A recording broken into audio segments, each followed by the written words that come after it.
Ja, vielen Dank für die Begrüßung. Ich denke, wir haben heute sehr viel umgesetzt von dem, was wir vorhatten. Sehr gut gestanden in der Defensive, sehr gut nach vorne gespielt.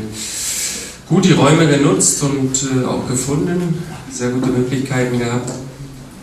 Schon in der ersten Halbzeit sicher durch Reichwein eine 100%ige Chance und nach der Pause ebenfalls durch die Elfmeter-Chance eine 100%ige, die man hat liegen lassen. Das ist sehr bitter, das wäre sicher schon die Vorentscheidung gewesen. So hat der Gegner nochmal Moral gekriegt, hat dann 2 Treffer erzielt und ja, wir haben noch alles riskiert, um die Wende zu schaffen. Ich glaube, die Mannschaft hat auch einen großen Willen gezeigt und es ist dann traurig natürlich am Ende, dass man nach so einem Spiel sich dann noch über einen Punkt freuen.